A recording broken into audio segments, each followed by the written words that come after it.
Noches Bohemias de Pura Poesía, un espacio cultural y literario en la entrega del sentir de los poetas, bohemios y trovadores que enamoran con sus versos y cantares a todos los sentimientos. Dirigido por su servidora Katia N. Varillas.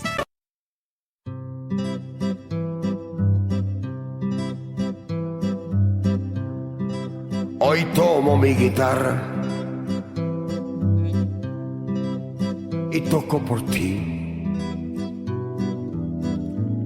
No sé tocar siquiera, esta es la vez primera, mas toco por ti.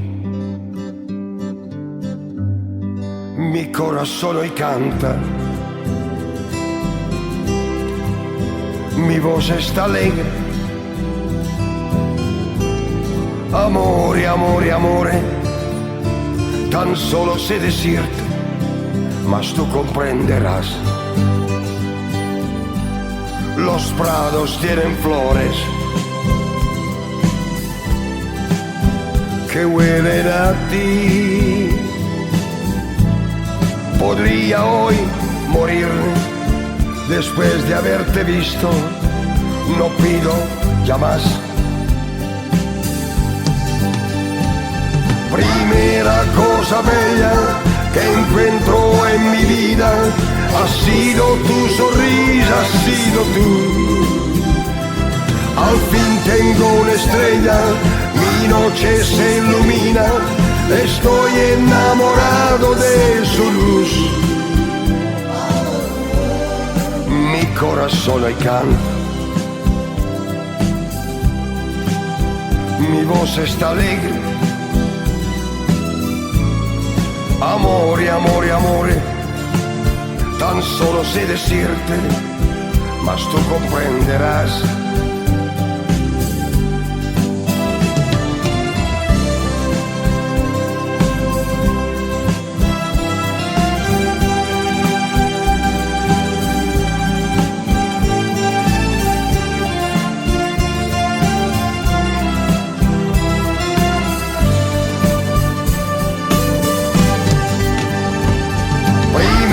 Cosa bella que encuentro en mi vida ha sido tu sonrisa, has sido tú.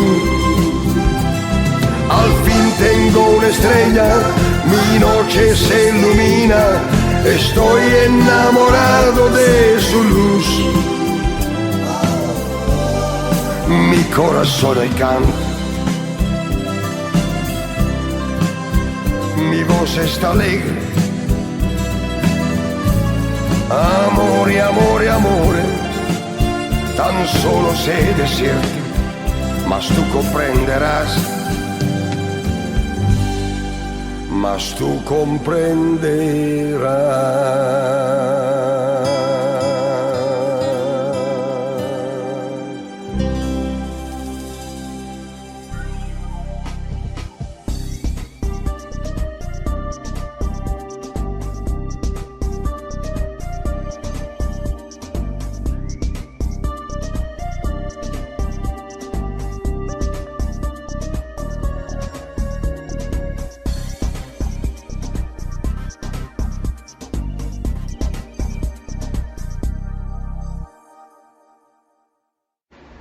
28 cuentistas chilenos del siglo XX, obra literaria de Antonio Undurraga.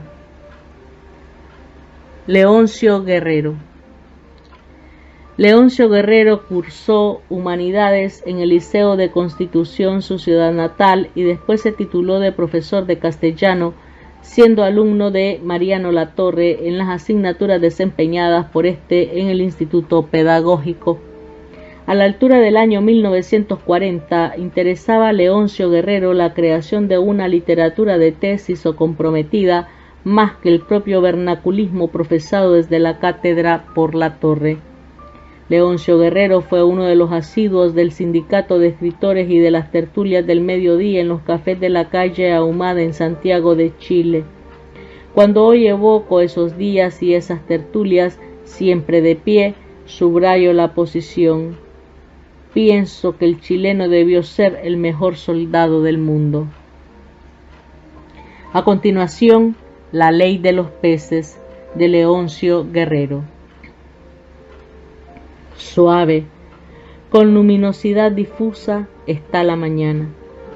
Un lento vientecillo viene desde el mar, baña los rostros de los pescadores, arrastra un poco de la arena negra de la playa y luego se aquieta. Entonces quedan solas en la sinfonía las olas con su cantar sordo y monótono. De cuando en cuando, el grito de un hombre se intercala, hosco e inarmónico. Es la voz de Barrientos, jefe, por derecho instintivo, de la comunidad de pescadores, cuyos miembros aguardan sentados, con quietud india, el momento de lanzarse a la pesca. Uno de los marineros recoge brazadas y más brazadas del montón de red que parece de virtud, pasa y pasa bajo la mirada examinadora exponiendo a trechos la lienza blanca o negra por los efectos corrosivos del agua salobre. Cuando un portillo se ha agrandado demasiado para desentenderse de él sin correr el peligro de que se escapen otros peces, uno de ellos silba llamando al remendón del equipo. Este acude con su característica aguja obesa de hilo, se sienta en la arena, sujeta la red con los dedos prehensiles de los pies y empieza a meter y sacar la hebra. A veces hay necesidad de renovar un flotador o afirmar una piedra. En la proa del bote, otro pescador enrolla el largo cable que habrá de servir para la recogida, mientras en el interior otro hace el desagüe con un balde. Las chumaceras son afirmadas por uno de piel color cochayuyo y sentados en círculo, con los brazos sujetándole las piernas, encorvados, los restantes esperan indolentemente su turno. Ahí están los que arrastran el cable, el tesorero, los remadores, los destripadores. Uno que otro rapaz acompaña al viejo padre para aprender la labor. Pueden observarse toda clase de tipos, edades e indumentarias, mocetones y ancianos, dicharacheros, graves y taciturnos, pendencieros y apacibles. Entre ellos, las jerarquías se imponen solas. No hay elecciones democráticas, cada uno se ocupa según su personalidad, su capacidad o su vocación. La labor colectiva se raciona automáticamente. Son hermanos que arrostran los mismos peligros y reciben las mismas utilidades. Sin embargo, hay rivalidades motivadas por la imprescindible y saludable lucha interna que se solucionan también, naturalmente, con la sumisión voluntaria o forzada o trágica que para todo hay en familia. El trabajo sigue rudo y veleidoso después de estas crisis domésticas y las generaciones suceden a las generaciones. Esa mañana han echado 2 o 3 lances, pero con poca suerte. Unos cuantos pescados de clase inferior cuyo producto no compensa los esfuerzos. Hay que tentar fortuna nuevamente. Este es el parecer de la mayoría. Pero el chilote Barrientos con sus compinches se oponen. Ya han hecho bastante. Frente a ellos, Domínguez, un muchacho alto de gesto voluntarioso, espaldas anchas, encabeza el grupo que desea otro lance. ¡Vamos nomás, niños!, grita. ¡Vayan! Ustedes sabrán, contesta Barrientos, acentuando con cólera sus negras cejas sobre su nariz de aguilucho. Con 10 que nos juntemos. Los caballeros no quieren trabajar, pero tiempo para levantar el codo tienen. Barrientos no contesta, se limita a escarbar la arena entre sus piernas encogidas. Ambos contrincantes se miran de reojo ferozmente. Viene despertándose entre ellos un no disimulado antagonismo. Hasta entonces el viejo no ha sido discutido como jefe, pero aquel muchacho de Domínguez se va haciendo peligroso. Contagia a los más jóvenes con su irrespetuosa insolencia, y nada es más destructor de autoridades que alguien discuta impunemente las órdenes del Todopoderoso. Su influencia se derrumba como edificio de espuma. Surgen los vengadores y rivales por todos los rincones. Domínguez fue oponiéndose inconscientemente a Barrientos. Era de esas rivalidades psicológicas que se despiertan entre dos seres con voluntades de mando paralelas. El joven adivinó, intuyó la poca consistencia del hasta entonces jefe indiscutido. Es la ley de la especie. La selección por eliminación en los núcleos en que no hay otro mecanismo de elección. Desde luego, la muchedumbre, los demás pescadores, ha ido instintivamente tomando posiciones. Los menos o los de menor edad se unieron prontamente al mocetón. Los indecisos y los de más años aún obedecen al caudillo antiguo. Esa mañana se decidiría la lucha de influencias. Los contendientes, sin hablar, están forcejeando telepáticamente. Detrás hacen presión los bandos. Mudos, cabizbajos o con la vista perdida en lontananza, esperan. ¿Quién flaqueará primero? El instinto actúa lentamente y ellos lo saben. Bueno, niños, dice por fin decidido Domínguez, levantándose de un salto felino, vamos a pescar. Se hace tarde, el que sea valiente que me siga, exige, parodiando al héroe. Los incondicionales lo siguen sin titubeos. Los otros dudan. Don Barrientos mira de reojo con sorda rabia, como despreocupado, a los posibles desertores. Pasa un tiempo sin que nadie se mueva. Hay un malestar flotando. Duele el estar allí, mas, sea por la necesidad de ganar unos pesos que no están en el bolsillo y que hacen falta en la casa, o porque en algunos ha ya madurado la decisión de abandonarlo, de uno en uno se van levantando. El jefe los cuenta: Contreras, Isidoro, Onlepe, el cara de pescado, el atollao, hasta que se queda solo, recogiendo a puñados la arena negra que también se le escurre de entre los dedos trémulos. Pero lo que más le atormenta es haber visto partir a los viejos, a los suyos.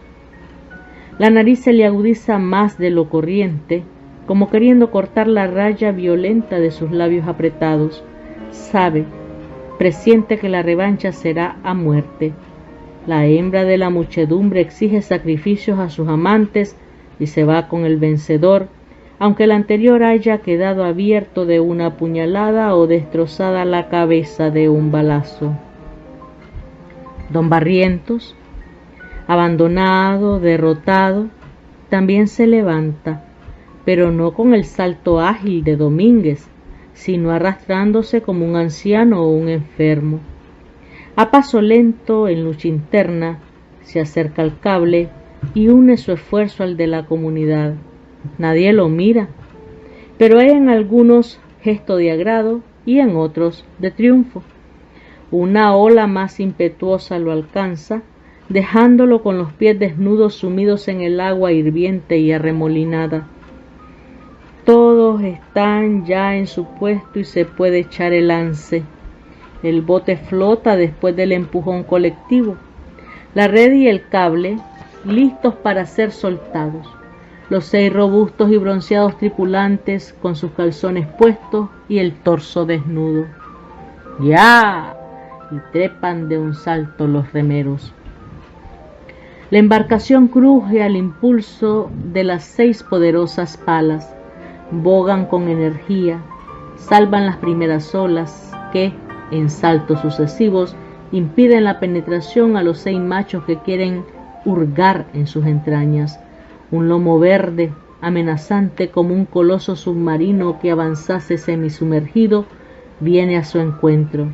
Esperan, sortean el peligro, son expertos toreadores de olas con el paño blanco de la barquilla pesquera llamada Yolita. Les asaltan unas en pos de otras, cansadas por el vano esfuerzo, se deshacen en espuma burbujeante, pero una, que es como un cetáceo, no acepta juguetes ni quites y, a pesar de todas las habilidades, los lanza lejos de sí con desprecio. Los 6 hombres, avesados y eximios nadadores, bracean sin peligro, tratando de alcanzar al barquichuelo.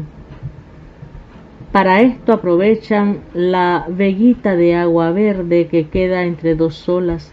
En rápida maniobra vuelven a su posición el bote. ¡Todos arriba!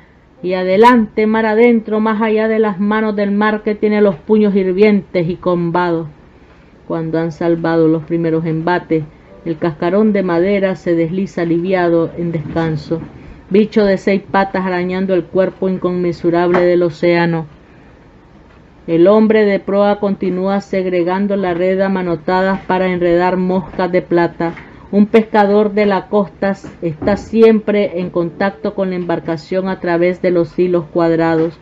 La barca, entre tanto, va girando, dibujando un amplio círculo de traición marcado por el puntillismo de los cordones que se encargan de mantener vertical la red, mientras las piedras ovoidales pugnan por irse a fondo.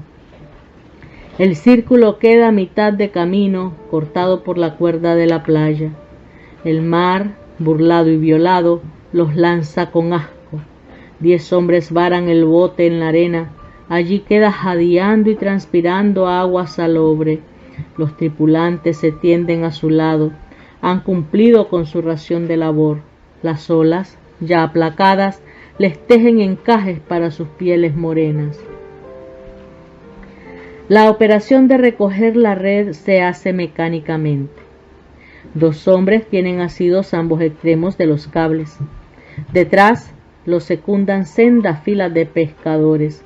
Van dando zancadas con los cables al hombro en fila india, encorvados por el esfuerzo del arrastre que se hace más pesado por la pendiente que va a perderse debajo del mar. Cuando el que hace de puntero llega al límite, larga su trazo. Cae este escribiendo letras inverosímiles y aquel vuelve a la punta, así el que le sucede y el otro y el de más allá, y vuelta a recogerlo desde la orilla. Poco a poco la red avanza con su incógnita. Al asomar los palos de los extremos, 2 hombres desnudos se lanzan al agua a mantenerla vertical para que no se escapen los peces. Aquellos 2 lobos no sienten el abrazo de hielo del mar. Los grupos de arrastre continúan en su viajar lento. Los cardones flotantes forman ya una ancha bolsa que se estrecha en el extremo de la playa. Algunos peces saltan desesperados. Por fin, en último esfuerzo, y la red está en la arena con su carga inquieta. Hay allí robalos, corvinas, potentes dorados, plebeyas pescadas, un apanado pejegallo y hasta un feo y solitario bagre. El lance ha sido provechoso. Los rapaces desenvainan sus cuchillos y empiezan las autopsias brutales. De una sola tajada rebanan un vientre y extraen las vísceras palpitantes. La sangre se coagula mezclada en la arena. Los enormes dorados no quieren morir. Corcovean hasta ponerse casi verticales en sus ansias de avanzar hacia el mar tan próximo. Por las agallas, ruidosas como fuelles, corren hilillos de sangre. Un olor pegajoso a pescado se extiende. En los vientres de los dorados se encuentran otros peces más pequeños, ya semicarcomidos por los líquidos gástricos. El pecado más grande se come el más chico, comenta alguien. La libre competencia, bajo la ondulante superficie del océano, piensa para sí ese caballero veraneante que observa estorbando. En la ciudad ha de ser todopoderoso a juzgar por su indumentaria y su aspecto hosco. Allí es un guiñapo de ciudad enclenque e inútil. La venta produjo un buen dividendo a la comunidad. Gran parte del dinero quedó, como siempre, adherido a las pringosas mesas de las tabernas. El esfuerzo es cambalachado por vino venenoso o por carne hollada. El cuarto oscuro detrás de la cantina huele a sudor y a tabaco ordinario. Nuevos parroquianos van llegando en parejas, en grupos o solitarios. No habrá pesca hasta que se agote el dinero y la necesidad apremia volver al trabajo. Largos guargueros celebran el feliz trance. ¿Te fijaste cómo agachó la oreja el viejo? Aguachadito, tuvo que entrar nomás. Es que le salió un gallo. Donde hay uno, hay otro. Es un falto de respeto el mocoso ese. Me tinca que esto no va a quedar así nomás. El viejo no es naíta de queao. Ha sido bueno para la cuchilla y para los combos. Yo voy al cabro y yo voy al viejo. Se enardecen los ánimos a medida que aumenta el consumo de alcohol. El tabernero va y viene distribuyendo el litriao, que desaparece pronto por entre los bigotes filtradores. Hiede a vino malo, a cuerpo sucio, a pescado. En los instantes de silencio llega el sordo retumbar de las olas. Una llovizna fría, afuera, barniza la tarde que se alarga sin finalidad alguna. Ya ha anochecido. Cuando mayores son los comentarios, se apaga de repente la cotorrería de los borrachos, cortada de una tajada de expectación. Aparecen casi uno detrás del otro los dos rivales. Domínguez, rumboso y provocador, grita: «Un doble de Tinton, Ramón, rápido». El viejo contraataca en su grupo: «Traigo una docena de maltas, no me gusta tomar malo». Sigue un tiempo de silencio cortado solo por el destapar de las botellas o por el ¡ah! De degustación. Los rivales se vigilan, se puede palpar la tensión psicológica. El hombrecito dueño del boliche trata de aliviar el ambiente y hace lo que puede. Ríe, bromea, ofrece trago. Domínguez palmotea y pide: «Una corrida pa' todos los presentes para celebrar la buena pesca». La provocación es evidente. Nadie responde. Se espera la contestación del aludido, pero éste se muerde los labios mientras la sangre florece en sus mejillas. El otro, envalentonado, continúa: «Ven pues, niños, como yo tenía razón al pedirles que tanteáramos otro lance. Casi los lindos no me siguen, aconsejados por algún rico». Mira irónico hacia la mesa del viejo. Barrientos, por fin, molesto, arroja una copa intempestivamente contra el baladrón. No da en el blanco y el vidrio va a estrellarse contra la pared. Va hacia Domínguez y lo reta: «Oiga, señor, si usted tiene algo conmigo, entiéndaselas al hombre y no con mariconá. A cuchillo. Conmigo va, compadre, con su amigo». Salta ágil extrayendo su corvo que brilla metálicamente a la luz mala de la chonchona. Los demás hacen rueda. Los rivales se hostigan, se estudian, lanzan tajos a fondo o separan los golpes con la mano izquierda envuelta en la chaqueta la de uno y en el sombrero la del otro. Las miradas se cruzan también afiladas. El viejo, más ducho, lo confirman dos tajos en la frente y, aprovechándose de la confianza que tiene en el triunfo del muchacho, le acierta un feroz corte en el vientre. El corvo se hunde en lo blando y las vísceras rebasan la herida como le sucede a los peces. «¡Arranque, don Barrientos!». Don Barrientos, ya desgraciado, se pierde por entre las callejuelas. Detrás quedan las maldiciones, los gritos de auxilio y un hombre en el centro de la red de su sangre. «Diga, amigo», exige el carabinero, «¿quién lo hirió?». El moribundo gruñe respirando por la herida sus últimas palabras de perdón o de aplazamiento de la venganza. «Si pudiera vivir, nadie, fui yo». «A ver, ustedes, ¿quién fue el que lo mató?». Silencio, silencio. Se miran con complicidad los circunstantes, pero nadie delata. Empiezan a retirarse de a poco. Pronto quedan los más íntimos de la víctima. Barrientos sigue siendo el jefe de la comunidad de pescadores. El trabajo es rudo y veleidoso como el mar.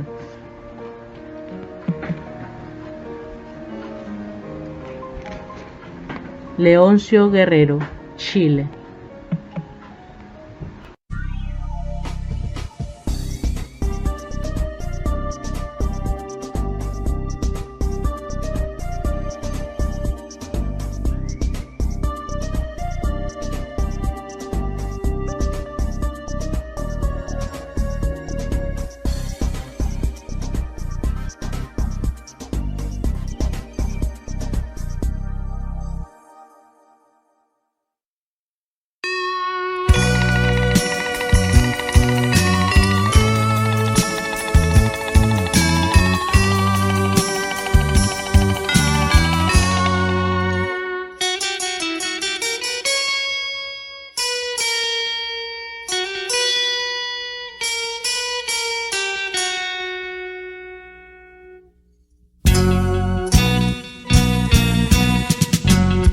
sé qué tienen tus ojos, no sé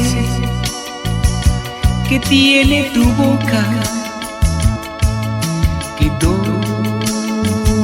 dominan mis antojos y a mí sangre vuelve loca.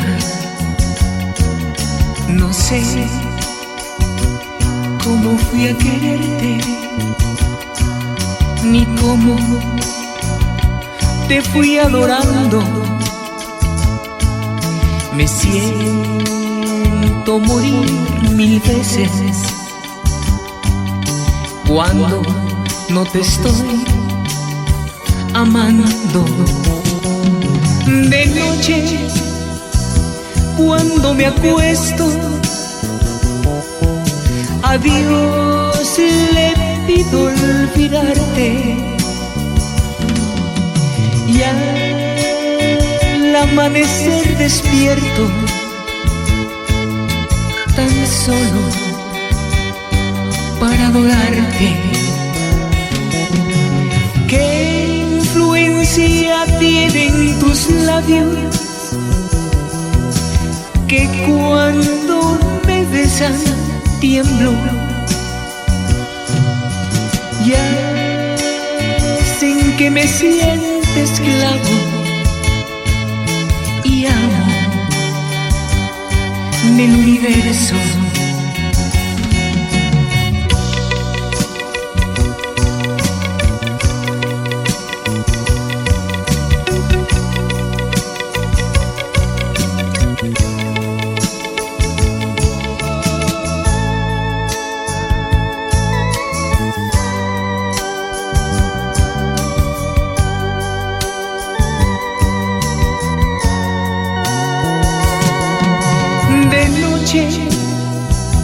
Cuando me acuesto, a Dios le pido olvidarte,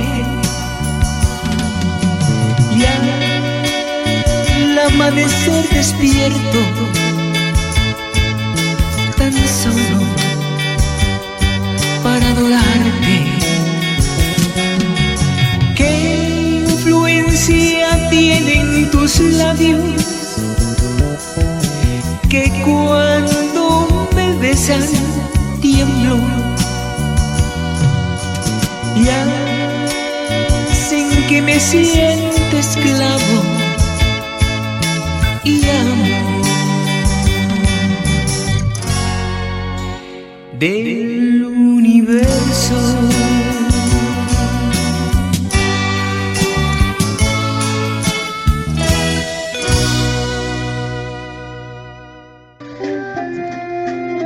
Félix Rubén García Sarmiento, conocido como Rubén Darío, nació en Metapa, Nicaragua, 18 de enero de 1867 y murió en León, Nicaragua, el 6 de febrero de 1916. Fue poeta, periodista y diplomático nicaragüense, máximo representante del modernismo literario en lengua castellana y prócer de la unidad centroamericana.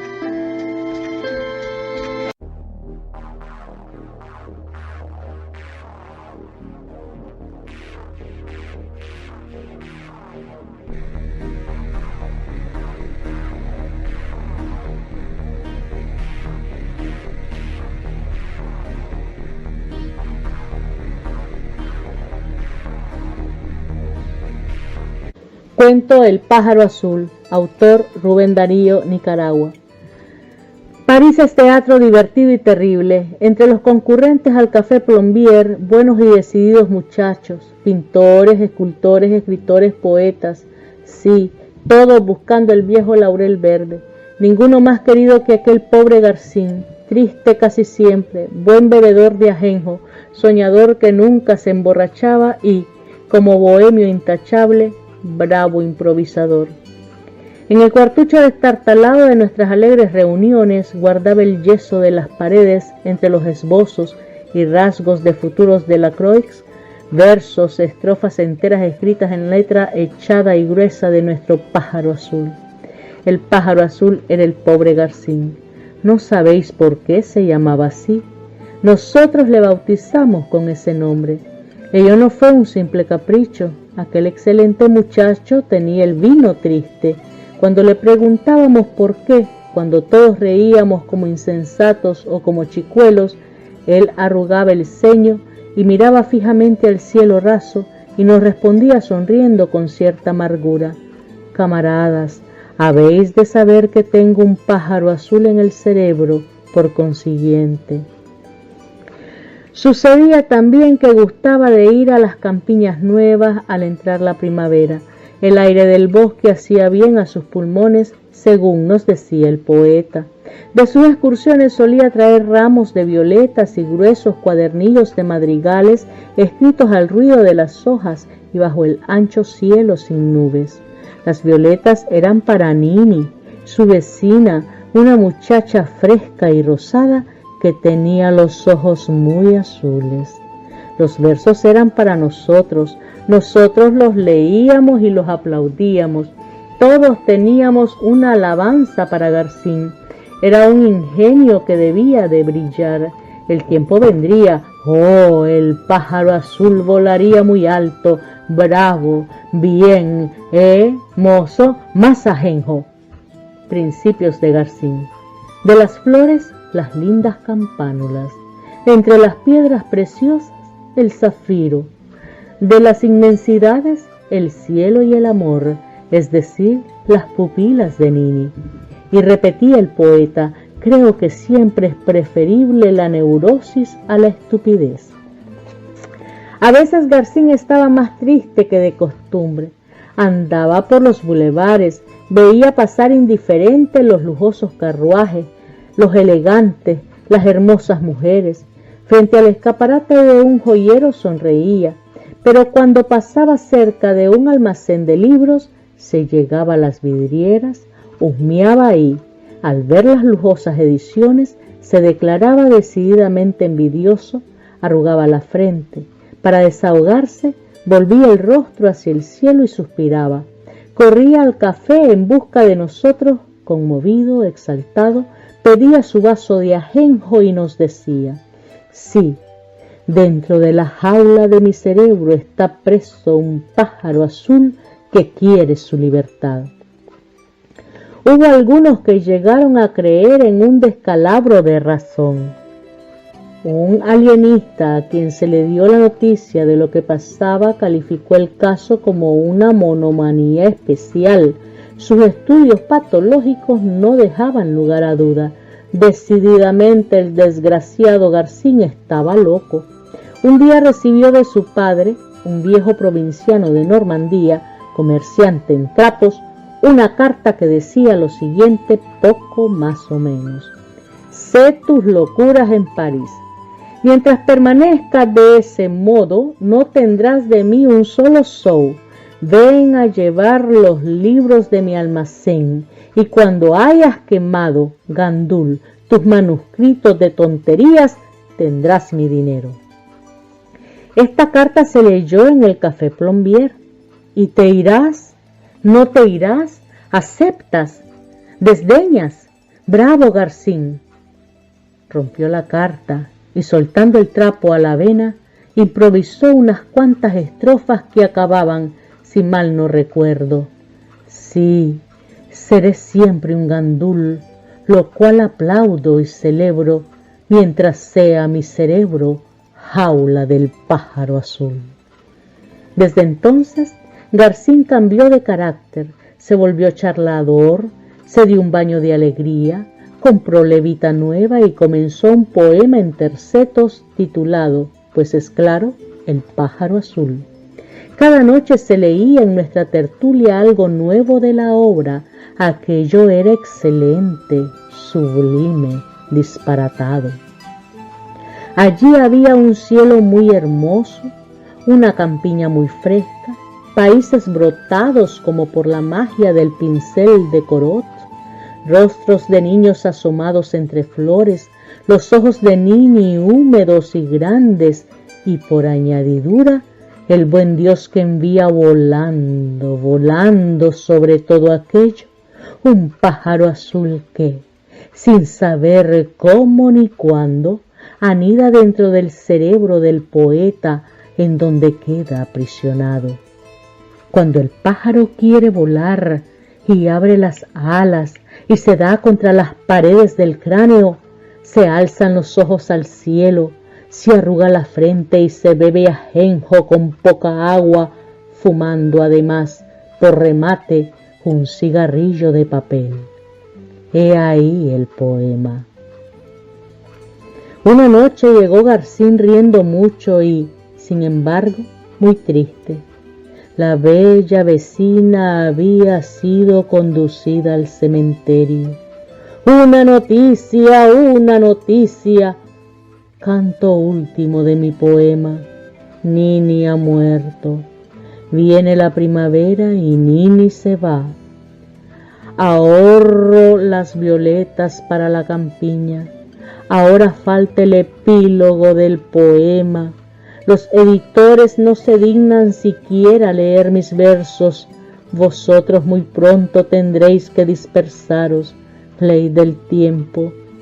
El epílogo debe de titularse así: de cómo el pájaro azul alza el vuelo al cielo azul. Plena primavera, los árboles florecidos, las nubes rosadas en el alba y pálidas por la tarde, el aire suave que mueve las hojas y hace aletear las cintas de paja con especial ruido. Garcín no ha ido al campo. Hele aquí, hele ahí. Viene con traje nuevo a nuestro amado Café Plombier, pálido, con una sonrisa triste. Amigos míos, un abrazo. Abrazadme todos así fuerte, decidme adiós con todo el corazón, con todo el alma. El pájaro azul vuela. Y el pobre Garcín lloró, nos estrechó, nos apretó las manos con todas sus fuerzas y se fue. Todos dijimos: Garcín, el hijo pródigo, busca a su padre el viejo Normando. Musas, adiós, adiós, gracias. Nuestro poeta se decide a medir trapos. Una copa por Garcín. Pálidos, asustados, entristecidos, el día siguiente todos los parroquianos del Café Plombier, que metíamos tanta bulla en aquel cuartucho destartalado, nos hallábamos en la habitación de Garcín. Él estaba en su lecho sobre las sábanas ensangrentadas, con el cráneo roto de un balazo. Sobre la almohada había fragmentos de masa cerebral. ¡Horrible! Cuando, repuestos de la impresión, pudimos llorar ante el cadáver de nuestro amigo, encontramos que tenía consigo el famoso poema. En la última página había escritas estas palabras: hoy, en plena primavera, dejó abierta la puerta de la jaula al pobre pájaro azul. ¡Ay, Garcín! ¿Cuántos llevan en el cerebro tu misma enfermedad? Rubén Darío, Nicaragua.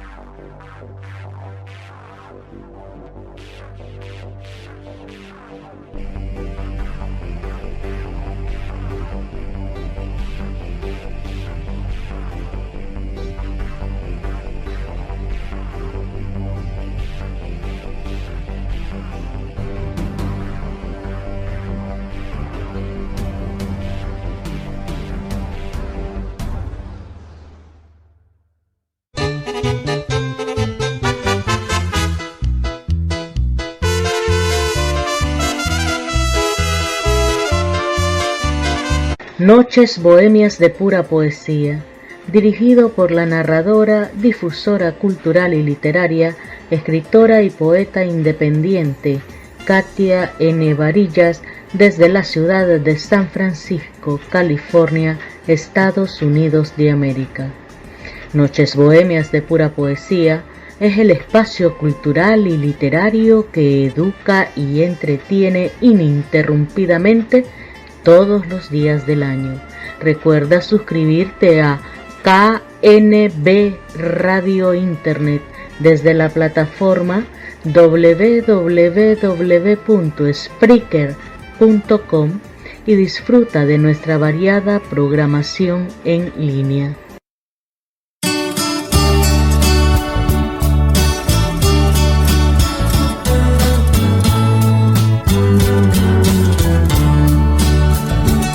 Tengo miedo que como un pájaro te me vueles de la mano. Tengo miedo de que todo lo que hago sea en vano. Tengo miedo de decirte que te quiero y no quererte. Tengo miedo de vivir, pero también temo a la muerte. Tengo miedo de marcharme y lamentarme haber partido.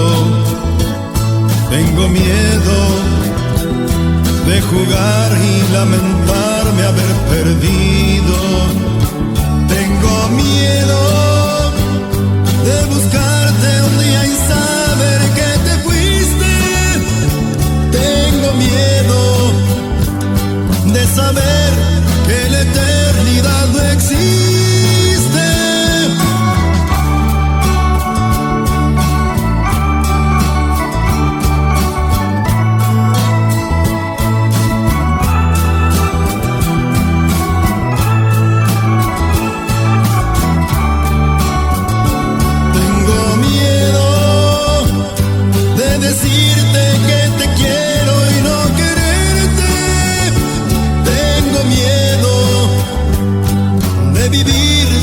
También temo a la muerte. Tengo miedo que la flor de ayer hoy pierda su fragancia. Tengo miedo desde el día en que dejé atrás mi infancia. Tengo miedo porque ayer gritar era mi forma de ir hablando. Tengo miedo que hoy callar sea mi forma de ir gritando.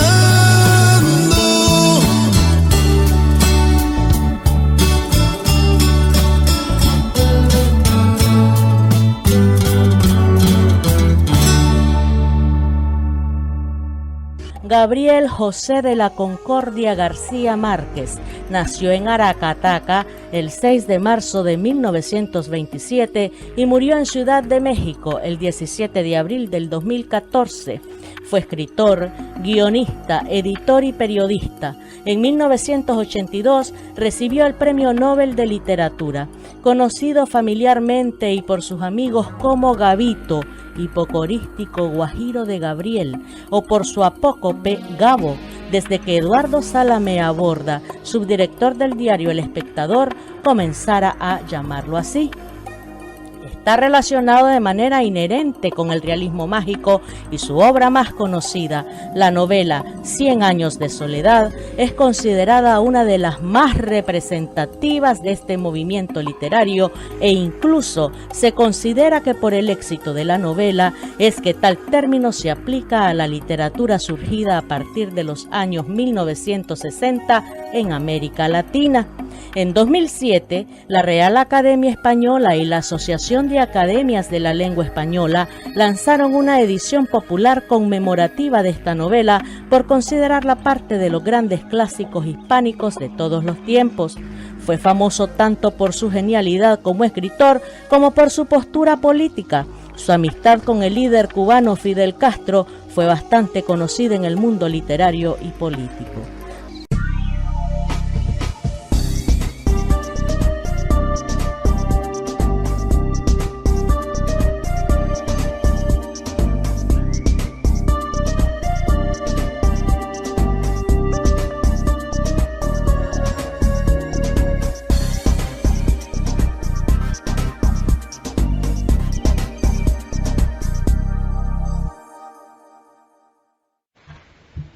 La tercera resignación.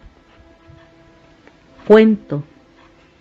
Gabriel García Márquez, Colombia, 1947. Allí estaba otra vez ese ruido, aquel ruido frío, cortante, vertical, que ya tanto conocía, pero que ahora se le presentaba agudo y doloroso, como si de un día a otro se hubiera desacostumbrado a él. Le giraba dentro del cráneo vacío, sordo y punzante. Un panal se había levantado en las 4 paredes de su calavera.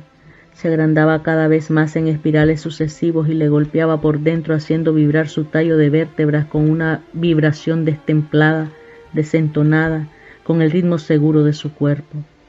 Algo se había desadaptado en su estructura material de hombre firme, algo que las otras veces había funcionado normalmente y que ahora le estaba martillando la cabeza por dentro con un golpe seco y duro, dado por unos huesos de mano descarnada, esquelética, y le hacía recordar todas las sensaciones amargas de la vida. Tuvo el impulso animal de cerrar los puños y apretarse la sien brotada de arterias azules, moradas, con la firme presión de su dolor desesperado. Hubiera querido localizar entre las palmas de sus 2 manos sensitivas el ruido que le estaba taladrando el momento con su aguda punta de diamante. Un gesto de gato doméstico contrajo sus músculos cuando lo imaginó perseguido por los rincones atormentados de su cabeza caliente, desgarrada por la fiebre. Ya iba a alcanzarlo. No, el ruido tenía la piel resbaladiza, intangible casi, pero él estaba dispuesto a alcanzarlo con su estrategia bien aprendida y apretarlo larga y definitivamente con toda la fuerza de su desesperación. No permitiría que penetrara otra vez por su oído, que saliera por su boca, por cada uno de sus poros o por sus ojos que se desorbitarían a su paso y se quedarían ciegos mirando la huida del ruido desde el fondo de su desgarrada oscuridad. No permitiría que le estrujara más sus cristales molidos, sus estrellas de hielo contra las paredes interiores del cráneo. Así era el ruido aquel interminable como el golpear de la cabeza de un niño contra un muro de concreto, como todos los golpes duros dados contra las cosas firmes de la naturaleza, pero ya no le atormentaría más si pudiera acercarlo, aislarlo, ir cortando contra su propia sombra la figura variable y agarrarlo, apretarlo ahora sí definitivamente, arrojarlo con todas sus fuerzas contra el pavimento y pisotearlo con ferocidad hasta cuando ya no pudiera moverse verdaderamente, hasta cuando pudiera decir, jadeante, que había dado muerte al ruido que lo atormentaba, que lo enloquecía y que ahora estaba tirado en el suelo como cualquier cosa común, convertido en un muerto integral. Pero le era imposible apretarse las sienes. Sus brazos se habían reducido y eran ahora los brazos de un enano, unos brazos pequeños, regordetes, adiposos. Trató de sacudir la cabeza, la sacudió. El ruido apareció entonces con mayor fuerza dentro del cráneo que se había endurecido, agrandado y que se sentía atraído con mayor fuerza por la gravedad. Estaba pesado y duro aquel ruido, tan pesado y duro que de haberlo alcanzado y destruido, habría tenido la impresión de estar deshojando una flor de plomo. Había sentido ese ruido las otras veces, con la misma insistencia. Lo había sentido, por ejemplo, el día en que murió por primera vez, cuando, ante la vista de un cadáver, se dio cuenta de que era su propio cadáver. Lo miró y se palpó. Se sintió intangible, inespacial, inexistente. Él era verdaderamente un cadáver y estaba sintiendo ya, sobre su cuerpo joven y enfermizo, el tránsito de la muerte. La atmósfera se había endurecido en toda la casa como si hubiera sido rellena de cemento, y en medio de aquel bloque, en el que había dejado los objetos como cuando era una atmósfera de aire, estaba él, cuidadosamente colocado dentro del ataúd de un cemento duro pero transparente. Aquella vez en su cabeza estaba también ese ruido. Qué lejanas y qué frías sentía las plantas de sus pies allá, en el otro extremo del ataúd, donde habían puesto una almohada, porque la caja le quedaría aún demasiado grande y hubo que ajustarlo, adaptar el cuerpo muerto a su nuevo y último vestido. Lo cubrieron de blanco y alrededor de su mandíbula apretaron un pañuelo. Se sintió bello envuelto en su mortaja, mortalmente bello.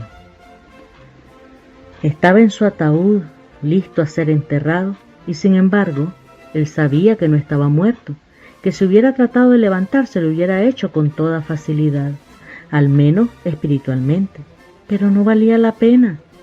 Era mejor dejarse morir allí, morirse de muerte, que era su enfermedad.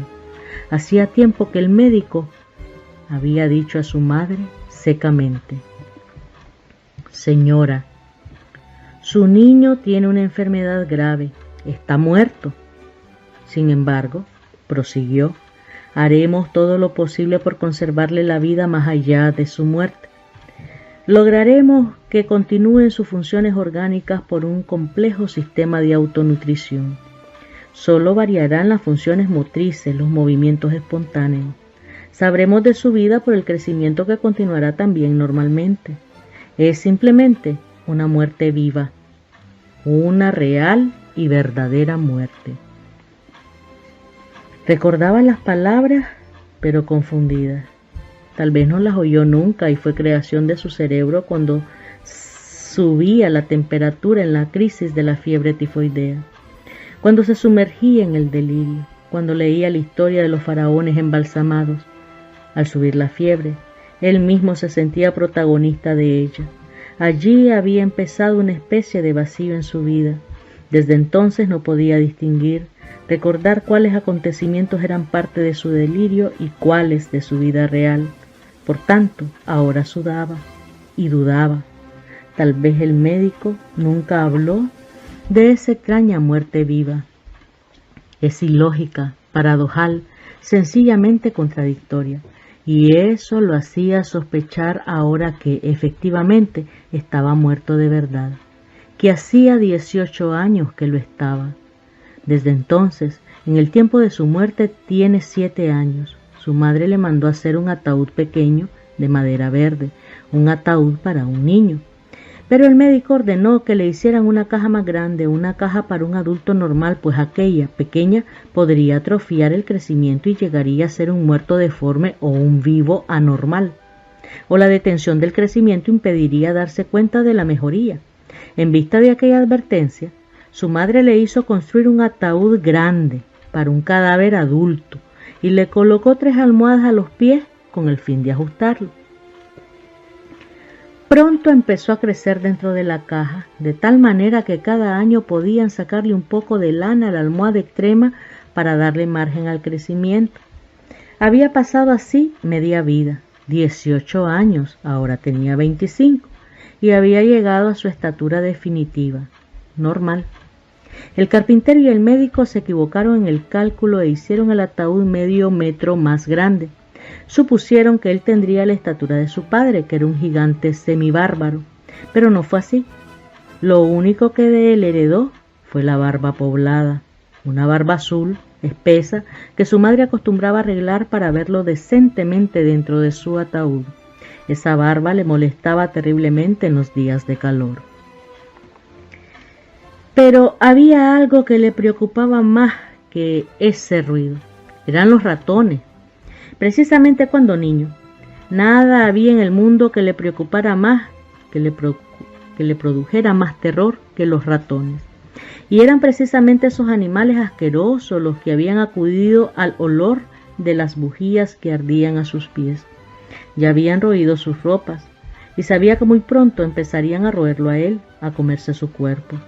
Un día pudo verlos, eran 5 ratones lucios, resbaladizos, que subían a la caja por la pata de la mesa y lo estaban devorando.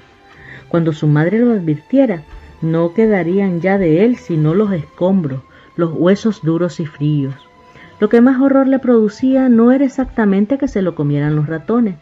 Al fin y al cabo podría seguir viviendo con su esqueleto. Lo que lo atormentaba era el terror innato que sentía hacia esos animalitos. Se le erizaba la piel con solo pensar en esos seres velludos que recorrían todo su cuerpo, que penetraban los pliegues de su piel y le rozaban los labios con sus patas heladas. Uno de ellos subió hasta sus párpados y trató de roer su córnea. Le vio grande, monstruoso, en su lucha desesperada por taladrarle la retina. Creyó entonces una nueva muerte y se entregó todo entero a la inminencia del vértigo. Recordó que había llegado a la mayor edad. Tenía 25 años y eso significaba que no crecería ya más. Sus facciones se volverían firmes, serias, pero cuando estuviera sano no podría hablar de su infancia. No la había tenido, la pasó muerto.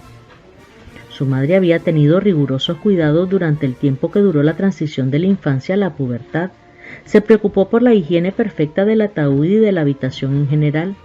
Cambiaba frecuentemente las flores de los jarrones y abría las ventanas todos los días para que penetrara el aire fresco.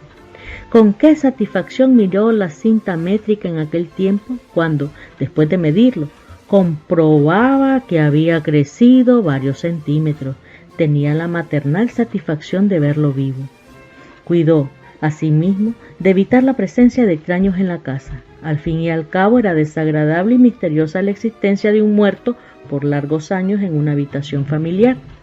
Fue una mujer abnegada, pero muy pronto empezó a decaer su optimismo. En los últimos años, la vio mirar con tristeza la cinta métrica. Su niño no crecía ya más. En los meses pasados no progresó el crecimiento de 1 milímetro siquiera. Su madre sabía que iba a ser difícil ahora encontrar la manera de advertir la presencia de la vida en su muerto querido. Tenía el temor de que una mañana amaneciera realmente muerto, y tal vez por eso aquel día él pudo observar que se acercaba a su caja discretamente y olfateaba su cuerpo. Había caído en una crisis de pesimismo. Últimamente descuidó las atenciones y ya ni siquiera tenía la precaución de llevar la cinta métrica. Sabía que ya no crecería más. Y él sabía que ahora estaba realmente muerto. Lo sabía por aquella apacible tranquilidad con que su organismo se dejaba llevar. Todo había cambiado intempestivamente. Los latidos imperceptibles que solo él podía percibir se habían desvanecido ahora de su pulso. Se sentía pesado, atraído por una fuerza reclamadora y potente hacia la primitiva sustancia de la tierra. La fuerza de gravedad parecía traerlo ahora con un poder irrevocable. Estaba pesado como un cadáver positivo, innegable, pero estaba más descansado así. Ni siquiera tenía que respirar para vivir su muerte. Imaginariamente, sin tocarse, recorrió uno a uno cada uno de sus miembros. Allí, sobre una almohada dura, estaba su cabeza levemente vuelta hacia la izquierda. Imaginó su boca entreabierta por la delgada orilla de frío que le llenaba la garganta de granizo. Estaba tronchado como un árbol de 25 años. Quizá trató de cerrar la boca. El pañuelo que había apretado a su quijada estaba flojo. No pudo colocarse, componerse, tomar una pose siquiera para parecer un muerto decente. Ya los músculos, los miembros, no acudían como antes, puntuales al llamado de su sistema nervioso. Ya no era el de 18 años atrás, un niño normal que podía moverse a gusto. Sintió sus brazos caídos, tumbados para siempre, apretados contra las paredes acoginadas del ataúd. Su vientre duro como una corteza de nogal. Y más allá las piernas íntegras, exactas, complementando su perfecta anatomía de adulto. Su cuerpo reposaba con pesadez, pero apaciblemente, sin malestar alguno, como si el mundo se hubiera detenido de repente y nadie interrumpiera el silencio, como si todos los pulmones de la tierra hubieran dejado de respirar para no interrumpir la liviana quietud del aire. Se sentía feliz como un niño boca arriba sobre la hierba fresca y apretada, contemplando una nube alta que se aleja por el cielo de la tarde. Era feliz, aunque sabía que estaba muerto, que reposaba para siempre en su caja recubierta de seda artificial. Tenía una gran lucidez. No era como antes, después de su primera muerte, en que se sintió embotado, bruto. Las 4 bujías que habían puesto en derredor suyo y que eran renovadas cada 3 meses, empezaban a agotarse nuevamente, precisamente cuando iban a ser indispensables. Sintió la vecindad de la frescura en las violetas húmedas que su madre había llevado aquella mañana. La sintió en las azucenas, en las rosas, pero toda aquella terrible realidad no le causaba ninguna inquietud. Al contrario, era feliz allí, solo con su soledad. ¿Sentiría miedo después? ¿Quién sabe? Era duro pensar en el momento en que el martillo golpeara los clavos sobre la madera verde y crujiera el ataúd bajo la esperanza segura de volver a ser árbol. Su cuerpo, atraído ahora con mayor fuerza por el imperativo de la tierra, quedaría ladeado en un fondo húmedo, arcilloso y blando, y allá arriba, sobre 4 metros cúbicos, seguirían apagando los últimos golpes de los sepultureros. No, allí tampoco sentiría miedo. Eso sería la prolongación de su muerte, la prolongación más natural de su nuevo estado. No quedaría ya ni un grado de calor en su cuerpo, su médula se habría enfriado para siempre y unas estrellitas de hielo penetrarían hasta el tuétano de sus huesos. Qué bien se acostumbraría a su nueva vida de muerto. Un día, sin embargo, sentirá que se derrumba su armadura sólida y cuando trate de citar, de repasar cada uno de sus miembros, ya no los encontrará. Sentirá que no tiene forma exacta, definida, y sabrá resignadamente que ha perdido su perfecta anatomía de 25 años y que se ha convertido en un puñado de polvo sin forma, sin definición geométrica. En el polvillo bíblico de la muerte, ¿acaso sienta entonces una ligera nostalgia de no ser un cadáver formal, anatómico, sino un cadáver imaginario, abstracto, armado únicamente en el recuerdo borroso de sus parientes? Sabrá entonces que va a subir por los vasos capilares de un manzano y a despertarse mordiendo por el hambre de un niño en una manzana otoñal. Sabrá entonces, y eso sí le entristecía, que ha perdido su unidad, que ya no es siquiera un muerto ordinario, un cadáver común. La última noche la había pasado feliz en la solitaria compañía de su propio cadáver, pero al nuevo día, al penetrar los primeros rayos de sol tibio por la ventana abierta, sintió que su piel se había reblandecido. Observó un momento, quieto, rígido. Dejó que el aire corriera sobre su cuerpo.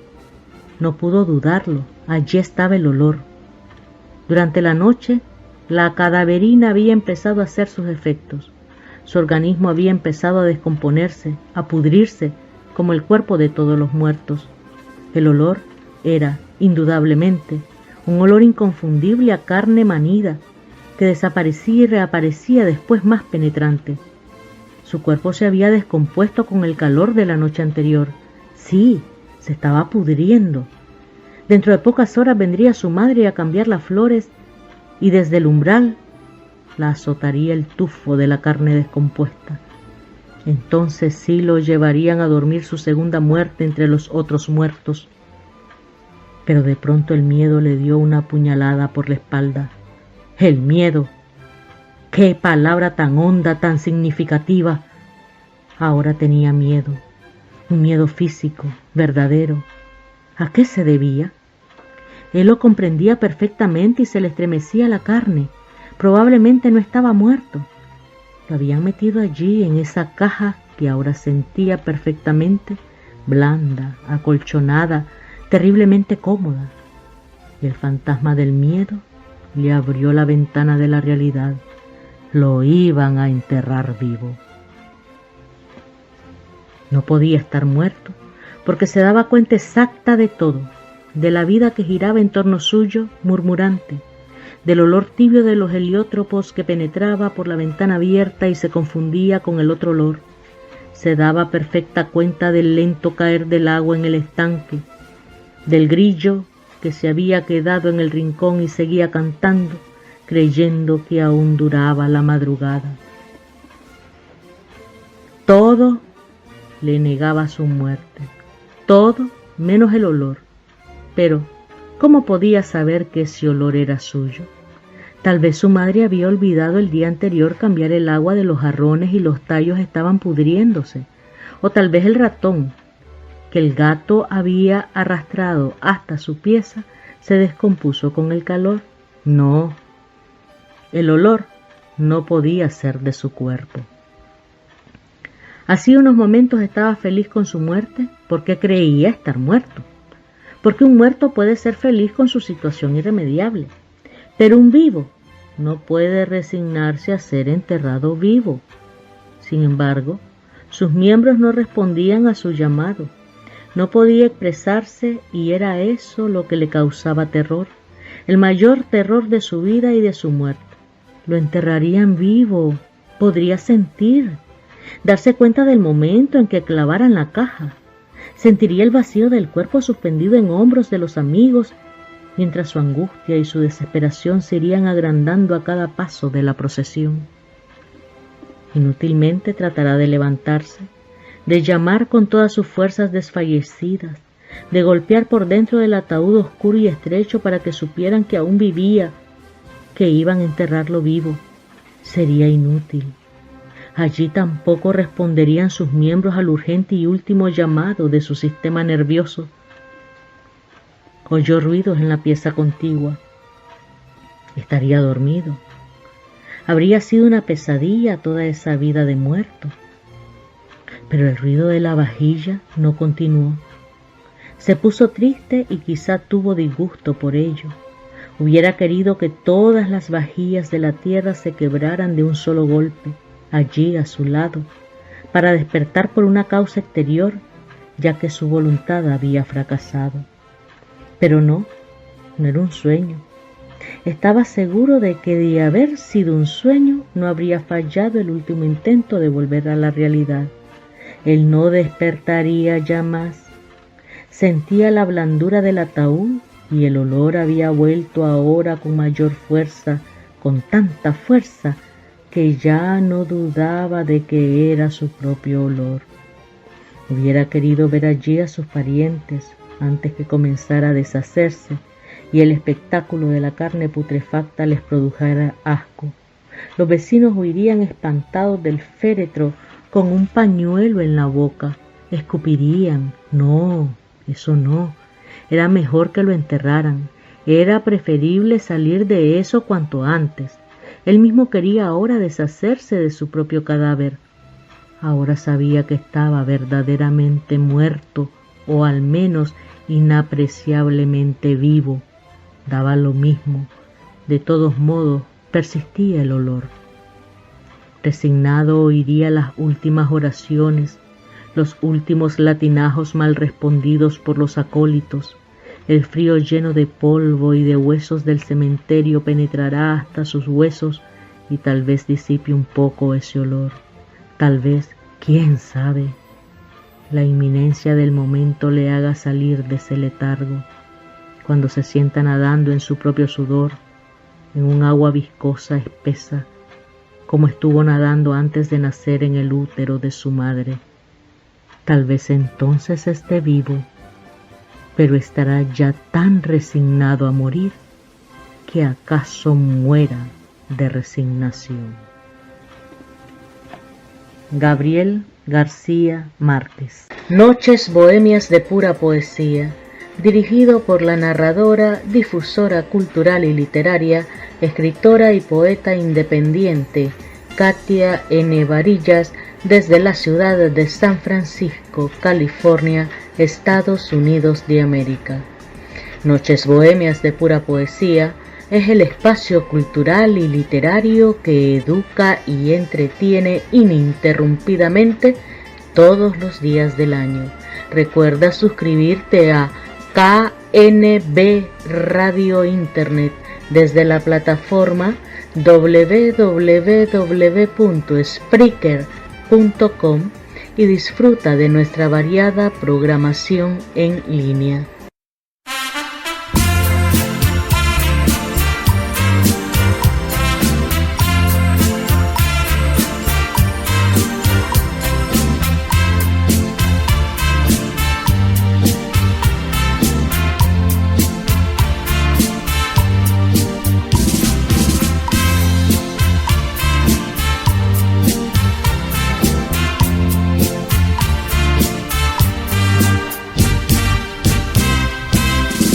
¿Cómo lograr que te fijes en mí? ¿Cómo lograr tu sencilla pasión? Pero te hicieron de roca y no puedes con el corazón. Te llevo dentro de mi corazón como una extraña y sencilla pasión, pero te hicieron de roca y no puedes, mujer consentida, escuchar mi canto en esta canción. Yo sé que tú me quieres, pero nunca lo dirás, y sé que hasta has deseado dejarme de amar. Te llevo dentro de mi corazón como una extraña y sencilla pasión, pero te hicieron de roca y no puedes, mujer consentida, escuchar mi canto en esta canción.